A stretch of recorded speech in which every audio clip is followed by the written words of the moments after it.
Welcome back to the most accurate podcast here at 4 for 4 Football. As always, I'm your host, John Daigle, joined today by a very good friend in life. Ahead of the second week of preseason, it is none other than John Paulsen. Paulsen, how's everything going for you on the back end? I'm doing okay, and I just want to let everybody know that I had a dentist appointment this morning. So if I'm talking a little funny, the Novocaine hasn't completely worn off, but I'm gonna power through because I'm a professional, and I'm happy to have one of my good friends in life, Bob Harris, here, football diehard, Sirius XM fame, Hall of Famer, and the Fantasy Sports Writers Association. Welcome to the podcast, Bob. Thanks for having me on, and just saw John in Canton over the weekend, so good times were had by all there. And here we are, ready to jump into the season. We gave each other a big hug in front of the cornhole sign-up desk before also good friend Rich Rebar knocked me out in the first round. What a jerk. Rebar. Can't trust Reeves. Good times nonetheless. It's always great to catch up with you, Bob. And you were here today not only to talk about fades, but we also get to talk about preseason news. I know you've been very busy at SiriusXM and Fantasy Football Diehards, also discussing these items. So very excited to get your opinion on everything. But before we begin, a quick reminder that promo code 444 at Underdog, and that's important because what we're about to get into can actually give you access to this. Gets you a free 444 Pro subscription, and all you have to do is actually deposit $10 as a first-time user, and you'll get that bonus match up to $100 for your first deposit. And again, promo code 444, that's how you gain access. And that's important because our first item of news, Bob, that you and I probably both watched from the bar at the Doubletree in Canton, Ohio, was seeing Dameon Pierce emerge. Only 5 carries, but 9.8 yards per carry in Houston's first preseason game, forcing multiple missed tackles on those 5 carries and registering 8.5 yards per contact per attempt. Your thoughts so far on Dameon Harris, who at Underdog in particular has risen in this span, this 7-day stretch, from 120 overall ADP to 106, and probably will emerge in the top 100 players in the next few days. Yeah, I think as we see performances like this in the summer, especially in a team that was one of the worst rushing offenses in football last year, obviously has a great need to run the ball more effectively. Brought in Marlon Mack. I had spoken with John McClain, the great former Houston Chronicle writer, just recently, and kind of thought, well, maybe Marlon Mack is the late play. Maybe there's something worthwhile there. And I could do a good McClain impression was, he sucks. And he hasn't, I think that's a little bit of overstating the case, but clearly they're looking for the younger guy to come in and get something done. Performances like this will add a little bit to the momentum. Even if Marlon Mack starts early in the season, we've all expected, Pierce to take this over at some point. Maybe it's sooner now than we all thought at first. And Paulsen, I've actually been treating Mack just like that. Just like McClain, who has never been one to mince words anyhow, by the way, mentions that in the first month of the season, I actually draft Marlon Mack late, since we know we're always pragmatic and need touches to get us to the contingency options, especially if we're building zero RB rosters and I have Rashad White, Alexander Madison, Isaiah Spiller, and don't actually expect them to get touches early on. I think Mack is still a great way to get double-digit touches, at least in the first month of the season. So what did you do for your rankings and projections following Pierce's emergence, I guess it is? Well, I already had Pierce ahead of Mack in terms of full season projections, but I'm starting to tilt it a little bit more the rookie's way. It seems like, it'll be sooner rather than later that he takes over the job. I think I just looked and I have him at RB 39. Looks like his ADP is RB 37. So I might be a little bit low on him relative to consensus ADP, but I think one of my concerns with this is that it's the Texans, and we just don't know what this offense is going to generate in terms of touchdowns and yards. I mean, they had about 1,400 rushing yards last year, 3.4 yards per carry, 8 rushing touchdowns. So there's not, just going off of last year, there's not a whole lot of production out of it, but maybe he can improve that. And their offensive line should be a little bit better. They spent a net of $4.3 million in free agency. They also drafted a lineman in the first 3 rounds. Just looking at my who invested in the in Boston offensive line article. So they have a net of 2 new players in, so that maybe that's a little bit better offensive line. They can start to get closer to 4 yards per carry, and maybe Pierce can get them there this year. I don't know what his receiving profile looks like. I think Rex Burkhead is kind of slated for that. So it's just he's not a player that I'm super, interested in at this point. But if he keeps lighting up in the preseason, then that's gonna change a little bit. Pierce didn't allow a single pressure across 4 years in the SEC with the Gators in pass protection, but he also wasn't ever really a full-time player, oddly enough. And I don't know how we gauge that, since Florida has always treated their players oddly, even going back to Kadarius Toney the year prior. But I think he can be a force in the passing game. It's just a matter of when that happens. It's what we're really trying to figure out. Another impactful news that came down actually Thursday morning, just before this recording, is that Deshaun Watson now has officially been suspended 11 games. Paulsen, let's start with you, because I'm still trying to wrap my head around what this does for everyone, believing it's still going to be Jacoby Brissett and there's no Jimmy Garoppolo trade really on the table for this team in that first 11 game span. So how are you adjusting the projections for this one? Yeah, I sent out a few tweets today right when it happened prior to my dentist appointment, and I had to adjust the projections at that point. I had them, listed for this, 6 game suspension, but I think we all knew after the appeal that we were going to be looking at a longer suspension, and it might be a full year. So it just sort of depends on how you look at your expectations versus the new reality for the Cleveland players. I sort of left it the way it was, just because I was, hoping that the news would come down sooner rather than later, and I didn't have to adjust my projections 6 times before the start of the season. But certainly those skill players moved down, moving from a 6-game suspension to 11-game suspension. But if you look at it from but Watson might have missed the whole year to now he's going to play the last 6 games, it's a little bit of a better outlook for some of those players, depending on what your frame of reference is. So long story short, I think Deshaun Watson is not like somebody you should even really consider in a 1 quarterback format. It's just, you can't hold on to a player like that for 12 weeks in a 1 quarterback league, because there's just so many options out there. You could stream and get better production. You could have a committee, you could whatever. I think in a 2 quarterback league or super flex, he's a little more interesting if you have enough of a roster space on your bench where you can hold him. But again, you're holding him for 12 weeks, not 11, because of the bye week. And that roster spot is very valuable to you if you're active on the waiver wire and want to roll over your running backs or receivers or tight ends or other positions. So he might be able to help you down the stretch. He does. I've seen some people tweeting that Watson is not eligible to come back to the team until the suspension is over. So he's got to get. I don't think that's the case. I think he's able to come back halfway through suspension, or at least 3 or 4 weeks before his suspension's over, so he can work out and get up to speed. I'm sort of expecting low-end QB1 numbers when he does return. And that means that Amari Cooper will be pretty good down the stretch. David Njoku will be pretty good down the stretch. This offense should uptick. But I think, it's going to be a slog to get to week 12. And I think, Cooper will be okay, but not great. And Njoku has a chance to be okay, but not great.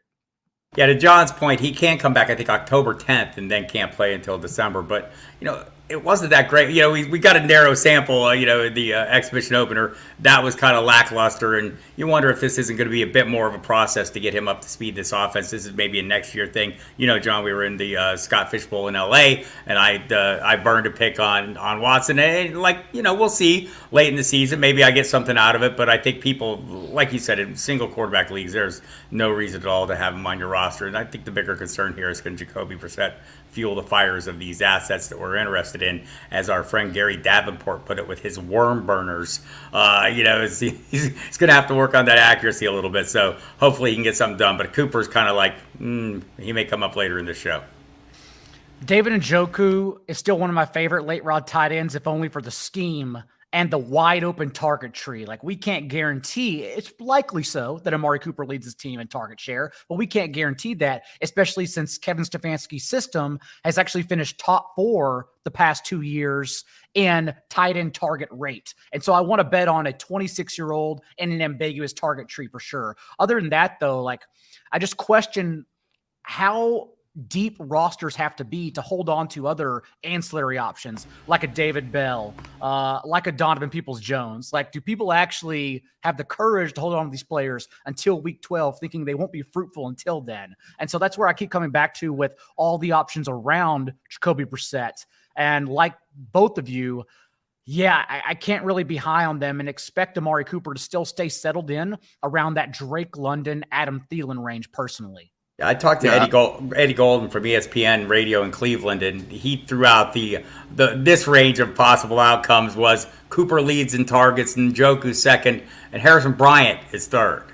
Right? So he was like, we were trying to, get him to go in on Donovan Peoples-Jones. I think Peoples-Jones is still someone you can invest in best ball or take a flyer on. But beyond that, if you're looking at the Anthony Schwartzes and, some of these other pieces, it might be kind of futile. Yeah, I would just like to add on Njoku is that the reason I have a little bit of hope there, and you mentioned some good numbers there with his, tight end role in that offense. But not only that, but Brissett, I believe, targeted the tight end position last year, 27% rate, which isn't bad. Now, it wasn't for many touchdowns. It's like one touchdown, 400 something yards. But, from a target share standpoint, that's not bad. So if he is the number two, and I believe he will be at this point, the number two option there, he's, not a bad TE2 committee guy, but I wouldn't be counting on him for tight end one numbers as long as Brissett is under center. Yeah, thinking about, the investment they made in him and the talk before, after they franchised him, they were willing to break the bank for him, and they kind of did a little bit. It was a pretty good deal. 4 years, I want to say $50+ million. So clear. And Kevin Stefanski has a history of making use of the tight end as well. So there's a lot to like there. I still think he's a breakout candidate for me. I still invest in him heavily. But the overall concern is you're kind of getting everything in Cleveland a little cheaper just based on the quarterback situation. Moving on to Seattle. Pete Carroll has mentioned that Ken Walker all of a sudden has, quote unquote, a little hernia thing. And the Seahawks are hoping to manage that situation so he can be ready to go in week 1. If he were to undergo surgery for the hernia, history tells us that he'll likely miss 6 to 10 weeks with that recovery timeline. So overall, Paulsen, what have you done in your rankings and any adjustments for Rashad Penny in particular? I had Penny ahead of Walker ahead of this, and I haven't really moved it much. I'm trying to get the clarity on the injury. I talked with our sports injury expert, Adam Hutchinson, at the site. He's basically saying there's a lot of gray area with hernias. Sports hernia would be a longer timeline. It's a failure of your abdominal wall somewhere, and it's a core injury, but he could be back in 3 to 5 weeks. When you're talking about, or you're looking at what Carroll said, and Carroll's like, so hard to trust. Forever the optimist. Yes. He thought Chris Carson was going to be ready, and Chris Carson retired a month later. So whenever you're like digesting this offseason news, you sort of have to put it through that lens. But he said, we've got a chance to get him back quickly. I wouldn't think he would say that if it was a 6 to 10 week type injury. So even Pete Carroll wouldn't say that, I wouldn't think. So if he's, I'm right now thinking that Walker's probably going to miss a game, maybe 2 at a minimum. And this does give Penny an opportunity to sort of get a stranglehold on that job. He's back. It looks like he's fully healthy now, which is a little bit surprising. But, it'd be funny if we go into the season and Penny is the one that is healthy the entire year and Walker's the one struggling with injury because, everybody thought it'd be the opposite. I think anybody who hasn't been drafting Penny ahead of Walker is drafting that fear of injury, and it's understandable, right? But I mean, if you also, what you might get is the guy you saw down the stretch last season, or at least some percentage of that, and I would take that gladly for the guy who ran like 200 yards more than any other back over the last 5-6 games of the season. So, and Pete Carroll's history, aside from the endless optimism, is the fact that he picks a guy and he likes him, and it's not like they haven't done this before where they had a running back on hand and then invested a fair amount of draft capital in his replacement, only to let that replacement sit on the bench, says Rashad Penny, who was a higher draft pick, was a first-round pick, right? And so like, I'm still all in on Penny. The Walker thing, they were really careful about the language. They made sure they stressed it wasn't sports hernia related, and they called it a hernia-related issue. So, and the words were procedure. Ian Rappaport used the word surgery, so it's already happened. So we'll find out. I didn't hear the famous Dr. Myers name thrown out there yet, but probably that's the guy everyone goes to. But we'll see. I don't know. I had regular hernia surgery. I wasn't doing anything week one. It might be a little lengthier. So we'll see. The same thing, a little bit with Joe Burrow, who, had the invasive procedure. It's a core muscle issue. And anytime they're doing something invasive, maybe it was laparoscopic. Who knows? I don't know what the actual procedure could be. But there's, this bears watching. I would also note in the Seahawks' first preseason game, Geno Smith played the entire first half, and even so, it was Travis Homer, as Sean Michael Dugar has continued to emphasize at The Athletic, who was their third down back and essentially receiving option on conversion downs. 6-2 third down snaps in favor of Homer over Walker, who in this case would be Penny if the season opened up today in place of Walker. And more importantly, 9 snaps, 100% of third down snaps during the 2-minute drill as the team's receiving back. So just be wary, especially if we're trying to predict positive game scripts. For Seattle team, we do not expect to have many positive game scripts. I don't need to introduce Isiah Pacheco. By now, everyone knows who he is and where he's going. But I do want to note that just recently, stemming from preseason reports, preseason game usage, and training camp, Pacheco, I've seen not just one draft, but the last 3 high-stakes drafts, 2K main event drafts on FFPC in particular, I've seen him go in the 9th, 7th, and 6th round. Absurd. Bob, where are you at right now, given the rise of the most well-known player, honestly, since camp opened? I'm probably in the same place I was when people were drafting Clyde Edwards-Helaire in the first round, his rookie year. I'm just watching the fun, right? I'll let everyone else invest. Like, maybe I will miss out. Some of this goes back to Brett Veach saying, hey, we're going to draft a 7th round pick is going to be a 1,000-yard rusher, right? And so, here along comes Isiah Pacheco, and he does look good. And, you listen to the people who follow the team on a daily basis, they're saying all these things, but also they're saying pretty good things about Clyde Edwards-Helaire, who still looks like a pretty reasonable price at this point. So I probably will have a lot more shares of Edwards-Helaire than I will Pacheco. Maybe I have 1 or 2 in my best balls. I don't know. It's not something I'm out there prioritizing. We'll see. This may be a case where he's one of those redraft running backs that's going to win somebody a title when they pick him up off the waiver wire late in the season. But I think there's going to need some injuries. We'll see. Maybe Ronald Jones' presence or lack thereof will be a determining factor soon enough. And Edwards-Helaire, Paulsen, did play the first 7 snaps of Patrick Mahomes' 11 snaps in that first preseason game, and then was taken off the field, not just for another back to rotate, but literally was taken out of the game entirely. He did play the third down that they played with Patrick Mahomes where he was removed from the game. So your thoughts on CEH and Pacheco overall? Yeah, I mean, I've got CEH at 25 still in half PPR. Pacheco's like at 50 or thereabouts. I think Pacheco's now an interesting, injury play, late round guy. I saw the 7th round pick, in the FFPC main event. I think it was Evan Silva's draft with the established run guys. And I couldn't believe it, but I guess that's where we're at. I'm not going to be getting any shares of him at that range. But I think the thing to keep in mind with Edwards-Helaire is that he did come in, and we just need to remind people he did come in apparently last year coming off of a gallbladder surgery or some sort of surgery in the preseason. It didn't really his weight was down. He wasn't doing that well at the start of the year. And, he's a better player than what we saw last year. And if he can get back to what he, did his first or second year, then maybe he'll return value where he's going. I think 25, his ADP is kind of slipping here, I think. So, I think he's safe from Ronald Jones. He's not going to be in any danger of losing touches to him. It doesn't seem. So I'm probably more inclined to maybe take a stab at Edwards-Helaire if he starts to slip in these middle rounds. And probably Jerick McKinnon is the guy we should all be watching anyway. Is we saw he seems to be a really good fit for what Andy Reid likes to do. And when you see the time he got in the playoffs last year, it's kind of worth noting. Yeah, he played ahead of Edwards-Helaire, late in the year. That's a good point with McKinnon. So. Also, I'm still drafting Ronald Jones very late. He did work exclusively with the second-string offense and actually blew a block that led to Shane Buechele getting sacked in that game, which can't do him any favors. Also, time is a flat circle with Ronald Jones's career.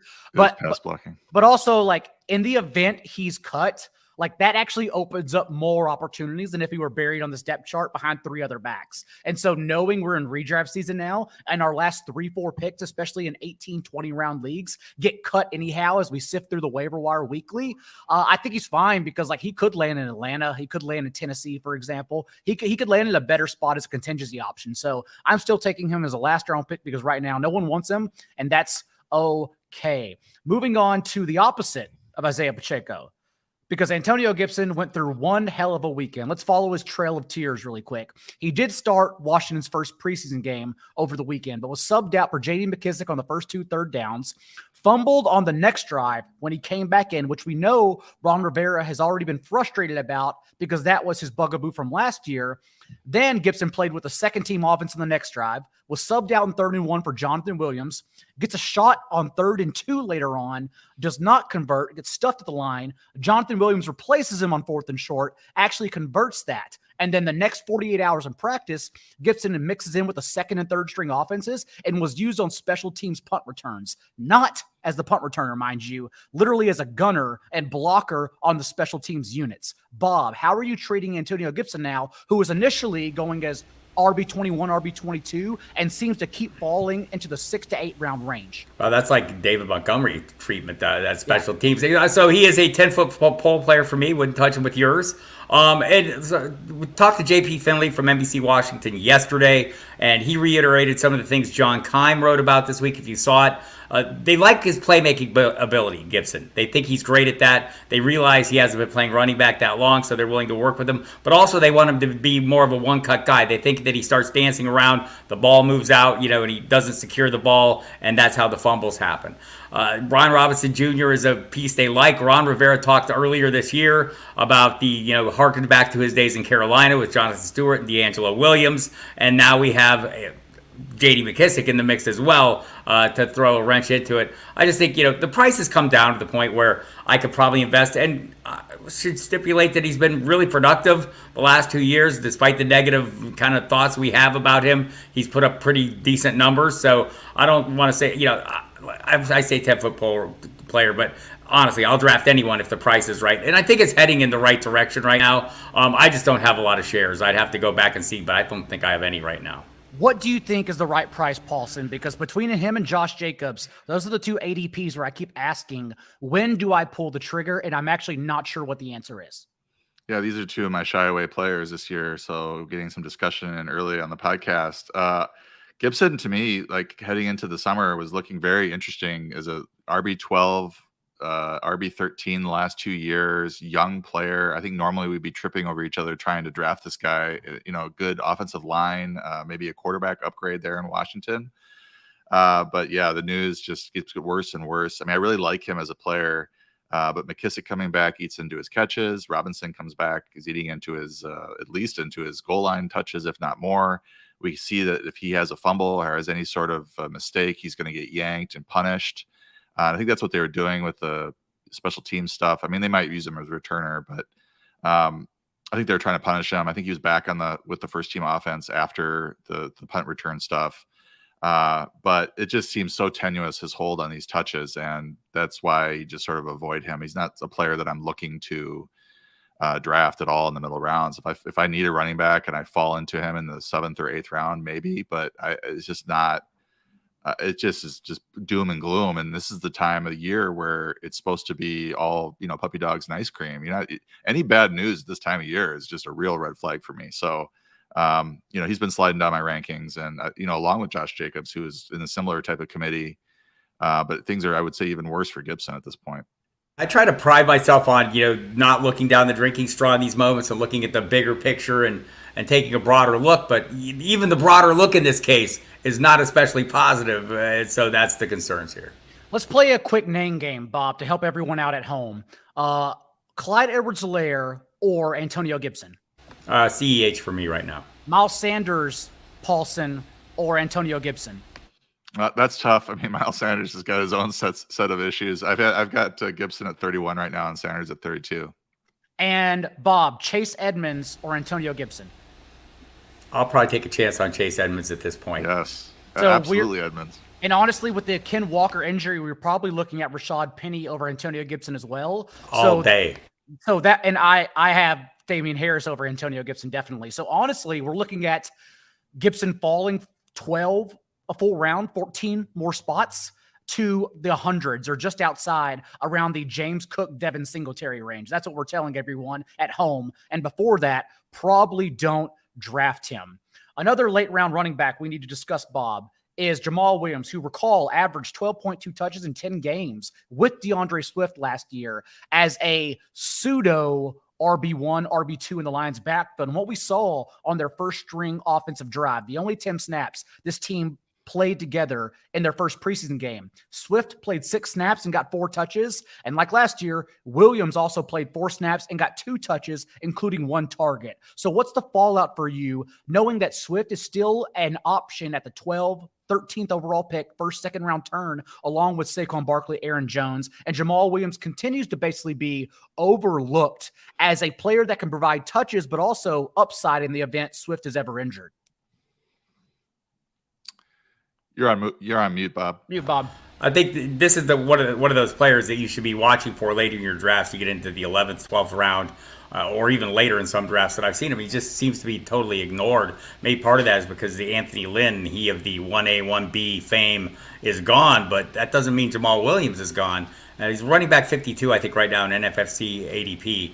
And I mean, that's everything you said is true. In this offense, they're going to make use of him. The other thing to take into account here is the offensive line in Detroit is really good. I mean, maybe one of the better lines in football that wasn't last year because all the key components were missing. And then the components they cobbled together, they never had the same group on the field, I don't think, more than a game or two. So this could be a whole different system, a whole different situation for Williams this year than it was last year. Look, DeAndre Swift, I get it. He's talking about the 1,000 yards rushing, 1,000 yards receiving. He's still got to prove he can stay on the field. Maybe he can do that. Deuce Staley has been trying to speak that into existence. Hopefully it happens, but don't overlook Williams when you get that late into your draft. Paulsen? Yeah, I would.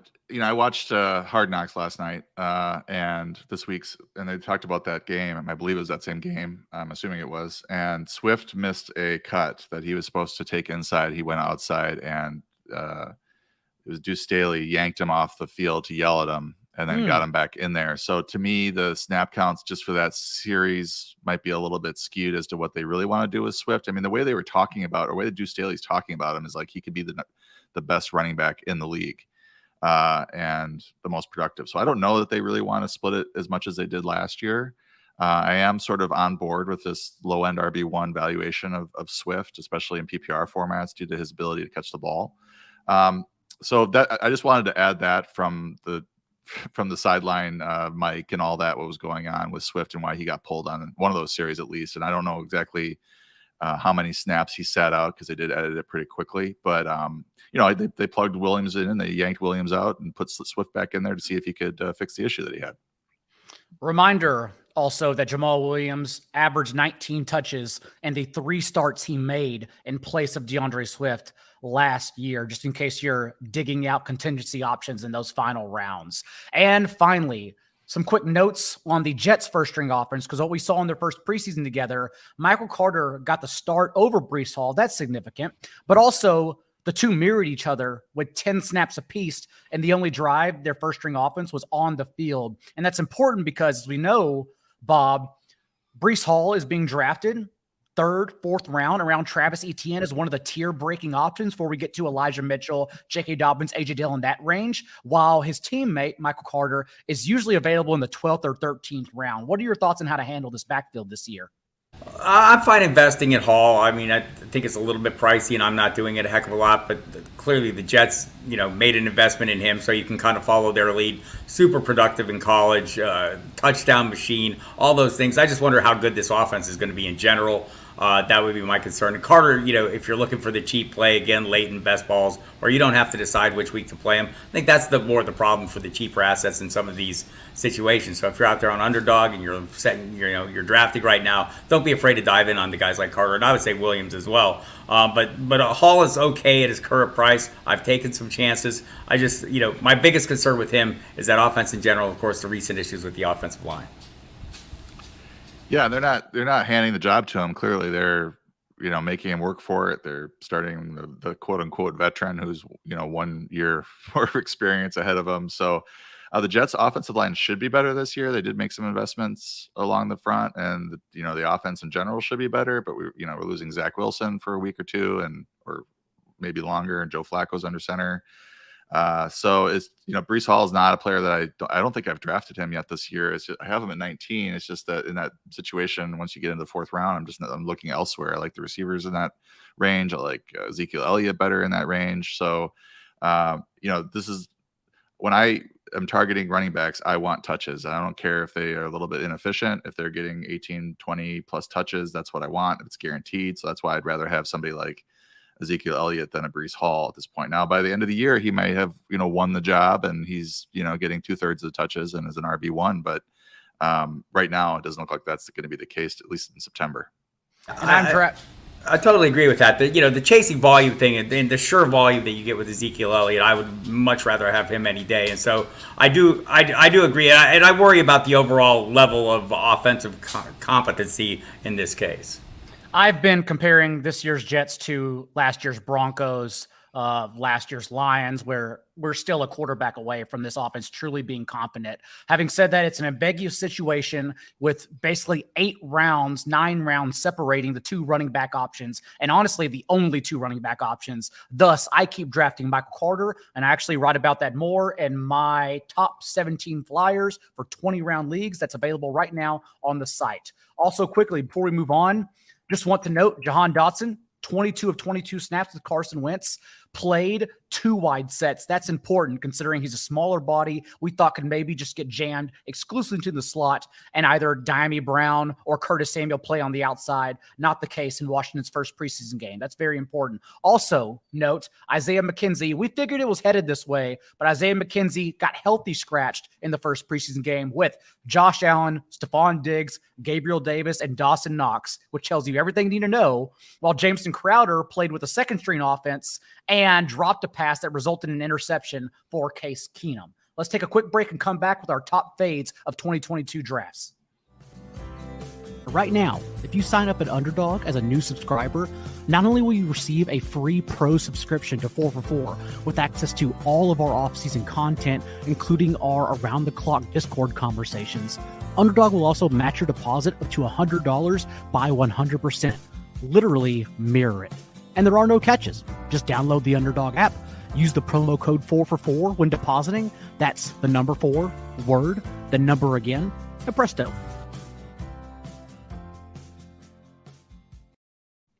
All right, gentlemen, we could talk football all day, so I want to try and limit ourselves to 2 fades apiece. And Bob, as the guest of honor, whether it be for ADP, player profile, offensive situation, whatever your reasons are, I would love to get your first fade for fantasy drafts this year.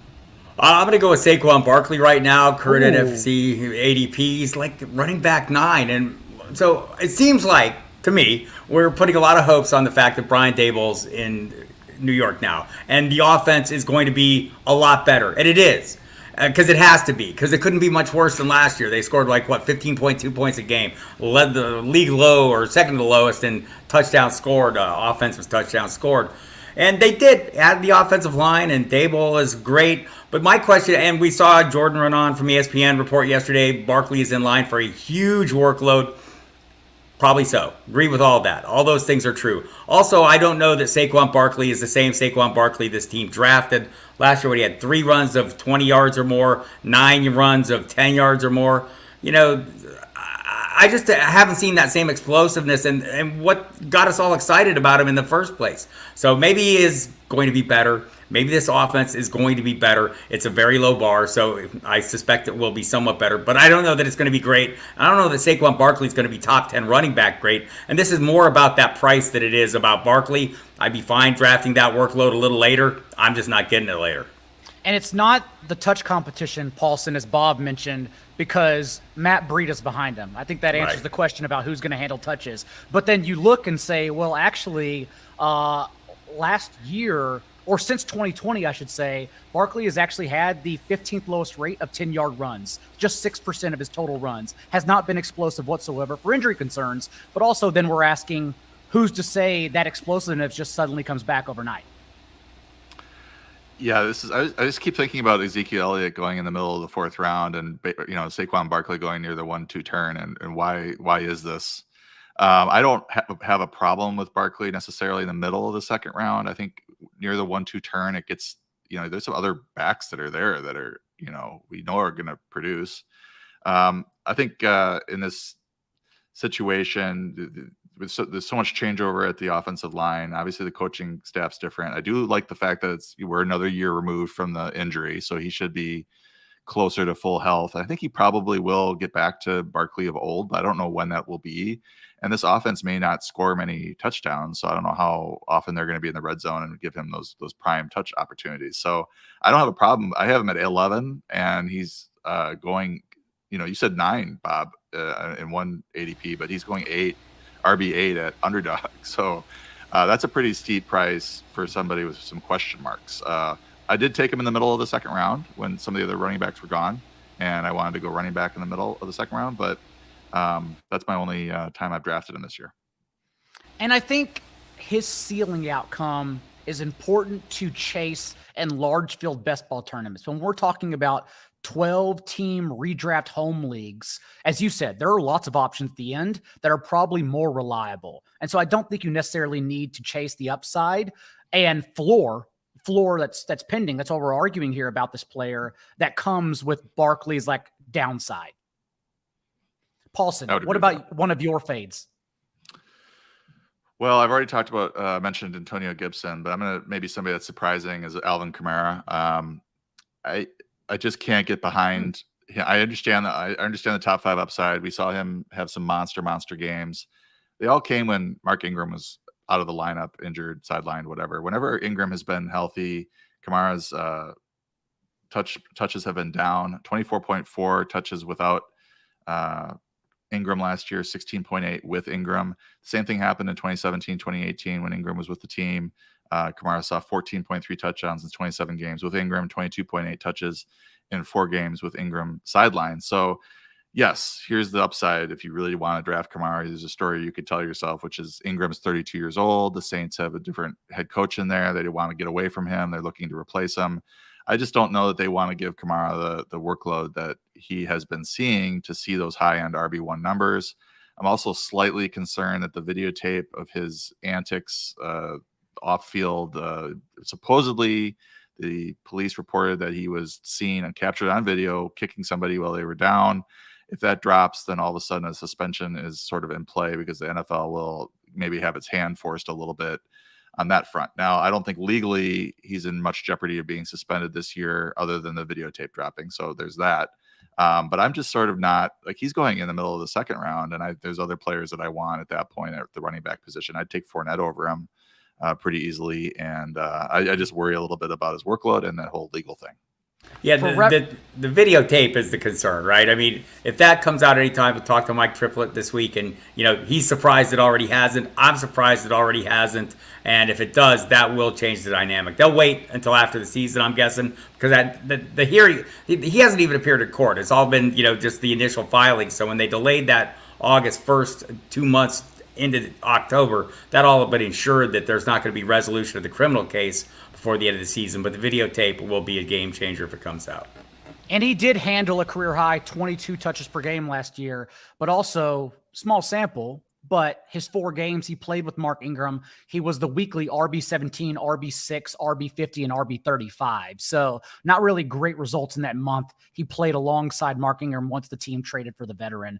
I think it's volatile. Like, I'm still high on him around the 2nd round turn, but I also understand that there's a wide range of outcomes for the first time in Kamara's career, especially with Jameis Winston, and arguably the most talent throughout its entire offense that the Saints have had going back, 5-6 years, if not later. Yeah, his targets are under pressure. I mean, Michael Thomas is back. Jarvis Landry is a target hog. Olave looks really good. Yeah. So, I mean, maybe Bob was going to comment on the same thing, but there's definitely target competition when there wasn't in previous years with Kamara. Yeah, just a competent receiving core, and no Drew Brees, who is looking to dump down anyway. What, a quarter of his targets went to running backs when he was playing, and just those 80 catch days, I think, are over. All right. I have given this take on other serious shows when I unfortunately didn't get to overlap with Bob and was working with others instead. But I'll go ahead and send it out into the ether and just accept what my mentions become afterwards. And that I think Najee Harris is arguably the worst first-round pick of fantasy drafts this year. The NFL's leader in overall touches, 381 last year, handled 87% of Pittsburgh's backfield touches, saw 94 of their 106 running back targets, and yet that extreme workload, still he finished as the 8th RB8 in fantasy points per game. And yet everyone wants to jam him in and try to treat him as a top 5 running back when he's proven he's not explosive. He doesn't have that profile. He sheds tackles, but big runs that allow you to become a top 5 running back. He has just 29 gains of 20 plus yards on 945 career carries going back to Alabama, including just 4 on 307 carries last year. And so given the other running backs that I think are in better environments that actually will handle more touches as well, since I don't expect him to sustain that production from last year, not even production. I don't expect him to sustain the workload from last year. Then Najee Harris, for me, middle of second round, just fine. And sometimes he does fall there, very rarely. But in the first round, I cannot get behind that, Bob. I feel like you're doing my Austin Eckler take, where I'm reminding everyone that those 12 rushing touchdowns were 9 more than he ever had. But look, I think the thing about every draft is it's like a pothole in the road. If there's a piece you don't like there's room in the lane to drive around it. And I think the same thing in the first round. We're drafting everyone at their ceiling anyway. I'm fine taking Harris up there, but valid points all on your part. Yeah, I would say, I mean, I have him at RB5, but you're kind of rubbing off on me, John, because I don't know that I've drafted him since I first heard that take on him. I'm typically, pivoting to Kelsey or one of the stud receivers that are still on the board at that point, and then looking for an Aaron Jones or a Mixon or a DeAndre Swift in the early second round, late in the first round, because that's typically where he's going, is like late first round. I do think that his floor is pretty safe. I think he'll see the vast majority of touches in Pittsburgh. Maybe he's not the greatest, breaking tackles and breaking off long runs type player. But as I mentioned earlier, if you follow the touches in at running back position, you're generally going to be pretty good. He's not a guy. I'm certainly not a guy I'm targeting. And I know you have Dalvin Cook ahead of him, right? Oh yeah. Yeah. I mean, Dalvin Cook, we're going to probably see the most targets Dalvin Cook has ever seen in his career. I wrote in my team preview too that Dalvin Cook, we talk about the passing game with Kevin O'Connell and more 11 personnel carrying that over from the Rams, but Dalvin Cook also for his career, and it's been 27% of his career runs, has averaged 5.2 yards per carry from 3 wide sets. Like the ceiling has never been higher for Cook. Yeah, I agree. Cook has got a lot of upside. The only thing that holds me back on him is that shoulder. And, talking to the PT guys, like the reoccurrence of that shoulder separation could knock him out. It didn't happen last year. It just wasn't as bad, but it could knock him out for a long length of time. So he's like one of those guys that is a little bit of an injury red flag for me. Yeah, I'm tempted to be injury agnostic, but, I say that, players can be chronically injured, but not have a chronic injury. When you have those injuries that start repeating, that's when I start paying a little more attention. And if you are running back Will Fuller as Dalvin Cook is, where you're basically winning weeks in the few times you're available, I'm still fine drafting you at your proper ADP. Bob, your second fade. So he's one of 4 players who has scored at least 6 touchdowns in each of his seasons as a pro. One of the only guys to do it since 1970. I'm going with Tyreek Hill. I don't know that he does it this year, right? It's just the volatility. We don't know the situation. He's a very good player. I'm fine if you want to draft him. I'm finer drafting Mike Evans. I'm finer drafting a handful of guys in that range. I just don't think, the changing situation, the grass is always greener on the other side until you get to the other side. And then you're trying to tell me Tua is more accurate quarterback than Patrick Mahomes. I'm thinking you're selling a little too hard, young man. And, I have great concerns about Tyreek Hill. I see him going in the same range every time. People don't share my concerns, and I'm happy to watch them take them. And if they win a title with him, I will shake their hands and say good on you. And Paulsen, Tyreek Hill and Deebo Samuel pretty much make my argument for 2022 fantasy drafts and letting the wide receiver board come to you rather than drafting these players that easily have regression like in their career. Like we know Tyreek Hill was the wide receiver 5 in fantasy points per game in his last year from Alex Smith, which we comp to Tua Tagovailoa and this offense for the Dolphins, but also like coming off a career low 2.1 yards per route run. And also we're 3-4 years removed from that last season with Alex Smith. So can Tyreek Hill even sustain that kind of production underneath and run it upfield? And that's why I keep questioning his ADP as like the wide receiver 8 or 9 in drafts. Yeah, I think I like that call by Bob. Tyreek is not a player I've drafted much, if at all, I don't think, this year. Situation change, team change, quarterback change. They've got Jalen Waddle, who's perfectly capable. Mike Gesicki gets some targets. Obviously Chase Edmonds, I love, so he's going to get some catches out of the backfield as well. So there's quite a bit of competition, and just offense is not going to be as good as what the Chiefs were. So I don't know why he's being drafted maybe 2 or 3 spots lower than what he was with the Chiefs. So in that second round, you talked about Debo and Tyreek. I totally agree. I think that the second round is kind of a red flag for receivers, unless you're getting maybe a CeeDee Lamb or a Devontae Adams in the early second round. But once you get into some of these other guys, Bob mentioned Mike Evans, who I really liked at the start of the year, but with Godwin maybe coming back, we got Julio Jones there now, and Tom Brady's like off in the wilderness. We don't know where he's at. Maybe Evans is not as rock solid in terms of target floor as we thought he was going to be a couple months ago. So what I'm getting at is that you get into the third round, there's just a bunch of these really interesting high-end wide receiver 2s like Pittman and even Keenan Allen, and you're getting into the fourth round, Terry McLaurin. I'm forgetting a couple right out off the top of my head, but some really DJ Moore, who I really like, with Baker Mayfield coming over as a big upgrade from a very bad quarterback situation to a mediocre. I think that's a big upgrade for him. Those are the players I like to target, and that for that reason, I'm not taking a receiver like Tyreek Hill in the middle of the second round. Paulsen, what about your second fade? Yeah, I don't know how surprising this one's going to be. Cam Akers with his Achilles injury.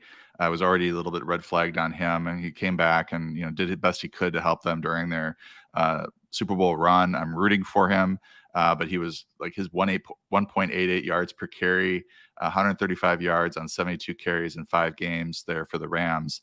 And I sort of had him ranked in like the 3rd, 4th round at the start of the year. Kind of got into the 4th round value as time was sort of wearing on. But now we have Sean McVay, who's been a bell cow type guy. And they did treat him like a bell cow when he came back from injury last year. Now he's talking about having 2 starting running backs with Akers and with Darrell Henderson. I think that is the thing now that is driving him into a do not draft situation. I think if the ADP, or if his, he had fallen far enough, I might have taken him as my RB2 or even my RB1 in a, like a 0 RB build or something, or early receiver build. But now I'm just kind of off Akers completely. I think I'd rather take a shot on Henderson, knowing that Akers might have an injury that pops up, and all of a sudden you have a 12th round pick who's posting top 12 numbers in Darrell Henderson. I've given up on trying to figure out the situation, Bob. I was hard on Cam Akers at the beginning, knowing I was fighting an efficiency uphill battle. But with Sean McVay only using 1 running back, 12 games last year where the starting running back for the Rams didn't get injured, and in 11 of those 12 games, the RB1 handled at least 70% of backfield touches. McVay has historically only used 1 running back, but given the training camp news, and then given that Henderson also splitting touches, and then now this new injury with Cam Akers, I've given up altogether. I have no idea what to do anymore. Yeah, I'm taking the John Paulsen approach to this one. I am just standing back and letting others be the hero there. And so I don't want to overstate it, because I thought the workload at the end of last year when he came back was really great, and the production was not, obviously, and maybe he did lack some explosiveness. Also, he was going against some really tough defenses, not least of which was Cincinnati, who suddenly became one of the tougher units in the league when it mattered most. So I want to give him a little leeway, but the price right now, there are again other players that I would prefer to have in that same range, or some that I'd like to have a little later. And earlier this year in the early best balls, I was seeing him going into the 1st round in some cases. He's dialed back from that. I'm guessing he'll dial back more with these latest comments from McVay, and if so, maybe I'll have a little bit of them. And finally, my second fade is none other than TJ Hawkinson, who in his first year from Jared Goff did have career highs in targets per game, target share, 21%, and catch rate. And remember, all of this actually happened before Amon-Ra St. Brown lit the world on fire and won everyone's leagues for them to close the year, because Hawkinson didn't undergo thumb surgery until prior to the team's last 5 games. And right now, industry consensus, I think, is right. TJ Hawkinson tied in 7, right behind Dalton Schultz. That's fine. But we keep painting this theoretical upside for TJ Hawkinson that we have no idea if he even holds. And honestly, he has yet to prove any of it to us. So I don't want to lean that direction thinking he's an explosive tight end who's suddenly going to emerge and compete as a top 5 option. Because in his range right now, where he's going in the 90s on Underdog ADP, you could still get not even just like Dallas Goedert right behind him, but you can still take a chance on Treylon Burks, the receiver position, Rashad Penny still around there, Kareem Hunt as a contingency option, Robert Woods, Dameon Harris, Tyler Lockett. I would much rather have those players, not to mention some others behind him, Dameon Pierce too, for example, rather than reaching for a tight end whose upside may not even exist with that high draft capital. That's just my opinion. Paulsen, your thoughts? I'm higher on him than you are, apparently. I think he is behind Dalton Schultz, who I think I'm higher on him. I'm really bullish on Schultz. I think he's the one tight end in this top 5 or 6 whose situation has really improved this year with Cooper Moot leaving and everything. I don't know why I'm going off on a Dalton Schultz rant, but if I don't get Schultz, I start to look at Hawkinson, because I think he's like one of the last guys I really trust in terms of his target floor. I think Dallas Goedert is just as good, if not better, of a player and more productive. But this whole Jalen Hurts thing with AJ Brown coming in, and Devonta Smith is there as well. I just think for a run, if that's a run-oriented team, then Goddard's not going to see a ton of targets. Now, there was some talk about his targets in training camp, his target share being pretty high in training camp, but Devonta Smith was sitting out. So I don't know how that's all going to shake out. If he's the third option in that offense, I don't know. So I think Hawkinson will be the number 2 option at worst in this passing game in Detroit. And I think he and Goff have a pretty good connection. And, you talked about St. Brown, and yes, he blew up at the end of the year. He blew up primarily, in my estimation, because Hawkinson was out and just wasn't there to absorb those targets. It doesn't mean that St. Brown, I like St. Brown in the 5th round as well. But I think they both can kind of share that wide receiver 1 type role. I think Hawkins is like one of the last guys I really trust in terms of his target floor. John Daigle, sir, I did not sign up for this Hawkinson slander when I came aboard. Listen now. I know. I talked to Benjamin Raven from MLive.com, and by the way, a great reporter. You should check him out. He takes a fantasy slant really well. But we were asking him about the targets for, what the expectations should be for Amon-Ra St. Brown, because last year down the stretch was double digits. And he thought the same thing John did. It was basically the lack of Hawkinson. And he says if anyone on this team is going to get double digits targets every game, it's going to be Hawkinson. And so I do like the volume. I prefer Ertz a little later than all those guys, but I'm not against Hawkinson. I think he's a fine play. But the health concerns have followed him along again, trying to be injury agnostic there. It hasn't been a chronic issue. It's been a variety of issues. I think he'll be just fine. He has to do more than finish as the tight end 15 in points per game on a career high in target share, personally, for me, to draft him in that range. Bob, tell everyone when your show is on and where else they can find you. You can hear me on SiriusXM Fantasy Sports Radio weeknights 8 to 10. You can find my work at footballdiehards.com. You can find some of it at 444.com. It's a fantastic website. I do some of the preseason stuff there as well, so check that out. And otherwise, hit me at Football Diehard on the Twitter. Paulsen, what else do you have on the site right now for everyone? Well, all my sleepers, values, and breakouts articles are up, so that's all done. I can check those off. And now I'm just, going to keep up on the rankings, and I've got a couple more articles to write and doing a podcast with you, John. We will be back next week to update everyone on our projections and ranking updates stemming from the second week of preseason. Until then, remember, be a little bit kinder than what's required. We'll see you next time.